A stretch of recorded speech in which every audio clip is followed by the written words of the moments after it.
What have you seen from your group so far? And they walk by. Wow. Here we go. The guys are working hard. I love the size. I love the girth.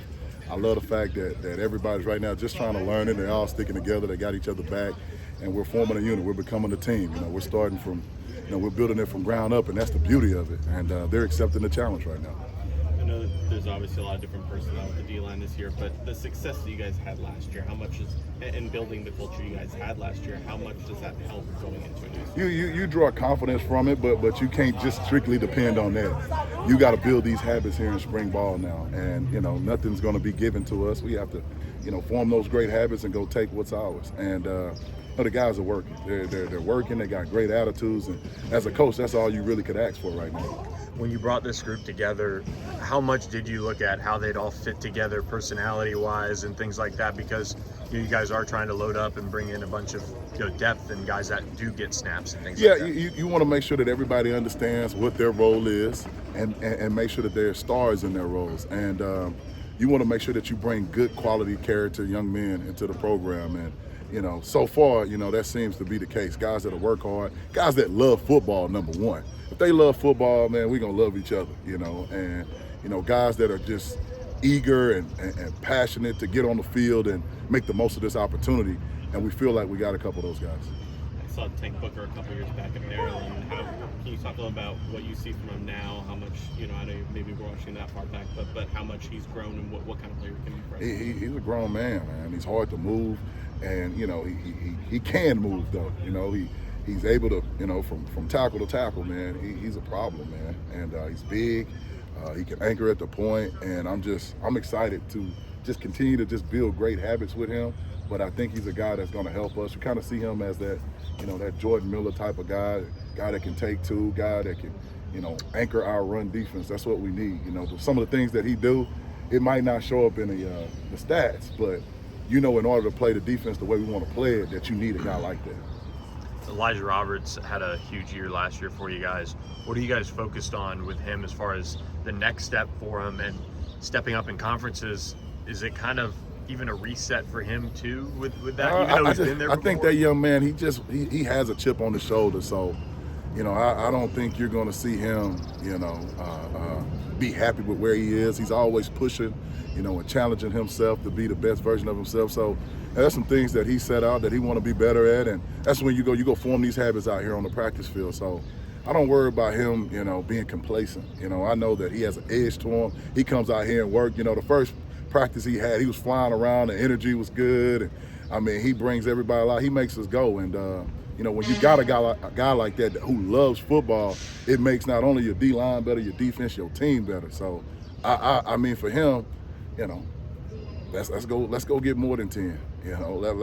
Let's win more on the edge. Let's have more TFLs. Let's do it at this level now. Here's a bigger platform. Let's go do it. And the thing about it is he has experience, from playing at Miami. So he's confident right now. He has proof. He has videotape of him doing it at elite level. And we just want to build off that. And how much does that confidence help a player like that as they, continue to try to ascend? Sometimes that's 3/4 of the battle, man. Dude, when you look in that mirror, do you believe in that guy? And if you do, usually everything kind of follows. Every now and then, hey, you just haven't had the break. Coach is kind of a little tough on you, and then you get a reset. And you come to a place and you're able to play, and that love, that joy that you have for the game, you get that back, and man, your God-given ability takes over. So that's kind of what happened. He came here, fresh start, and he got to make him play. I'm like, man, this kid makes us go. He loves football, and big smile. I'm like, you become a better coach when you got one of those guys. Speaking of Jordan Miller, when I talked to him, he said that you've been speaking with him a lot during his draft process. I'm wondering, how have you been trying to encourage him? What have you been trying to help him to achieve that? Just, when a guy plays for me, like after their time is over, that's just the beginning of a real relationship.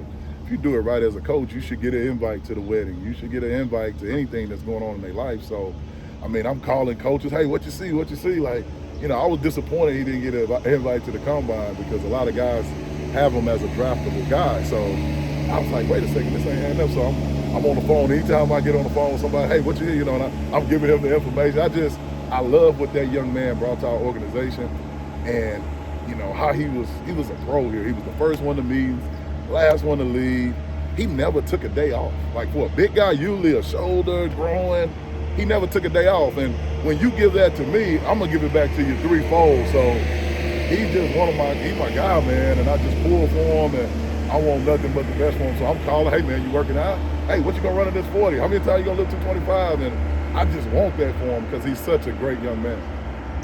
Speaking of another veteran, Mike Lockhart, what have you seen from Big Mike there? Man, you see a big athletic guy, a guy that's played a lot of nose, and we're asking him to play another position. He's going to play both. He'll play all across the line, but he's a guy who's learning our system, and he's coming out here trying to form some good habits. He's going to help us because he's big and athletic. He has a lot of P5 experience, so you know we just got to keep developing those great habits. And I think come fall, he'll be a guy that makes our team a lot better. I'm sure Elijah Roberts is obviously a big leader for you this year, but is there anyone else kind of standing out early on just in spring practices? You know, I mean, he is a leader. You know, you can see that. Tank is one of them guys, he don't say much, but when he does, it's understood. You know, I like to find out who my alpha is quick. He don't say much, but when he do talk, everybody fall in place. When I first got here, Elijah Chapman, alpha. He say something, he don't say much, but when he said it's understood, fall in line. You can peep, as a coach, you better figure out who that guy is and make sure that he's on your side, you know what I mean? But I think if I really want to get some shit done, excuse my language, you know, Tank is the alpha, you know. Jonathan Jefferson comes in from Georgia. Yeah. What have you seen from him, coming in? They're big, athletic, very well coached. You know, a lot of the drills that we have done, you know, fundamentally, he's a lot of experience at that. He can get in front of the line and lead the group. He's going to help us, man. You have to roll those interior guys. When big guys get tired, that's when the injuries come. That's when the MAs happen. So we want to be able to keep guys fresh. And he's a guy, man, he's pushing. You know, we're in competition right now. He's a guy that's going to play a bunch for us next year. How do you evaluate, you know, your group this spring? What do you want to accomplish? See out of them? We got to be able to have great fundamentals. We have to be able to, you know, run the defense. We have to win a line of scrimmage. We have to be physical at the point of contact. We have to be able to do it over and over and over again. And for me, I'm just looking for who are the most consistent, who doesn't bust calls, who can come out of their hips and make a man go backwards against their will, who's showing up on tape, who's flashing, who's making plays. You know, it's one thing to run the defense and use the techniques, but who's actually finding the ball? You know, all that kind of go into the breakdown of as you kind of like, okay, where's this guy, where's this guy, where's this guy? But we do that every single day, and, you know, at the end, the tape speaks volumes. So we form our opinion, not based on what type of kid he is what type of football player he is. And then last one for me, Omari Abor and David Abiara kind of look like they're battling behind Elijah. What have you seen from that competition and those two guys? Man, I tell you, Omari, he did some good things the previous practice. You can tell he's getting comfortable. You can tell that he's, you know, just a more comfortable young man, more comfortable in his talents. He's athletic, you know, and he's allowed himself to be coached. You know, he's a really quiet guy. So sometimes you ask him a question and you want a little bit more from him, but he's just a very quiet kid. But I'm starting to see him flash more and more. The more reps he gets, the more he's flashing. So that's going to help our depth, and that's going to be big for us. David's a vet. He's a guy that showed, you know, last year and versus East Carolina that, shoot, he can do it. You know, it's just up to him. You know, it's that man in the mirror. You know, if his mindset is right with that body frame, man, he can do it. So we need both of those guys. We need everybody in our group to add value to the organization.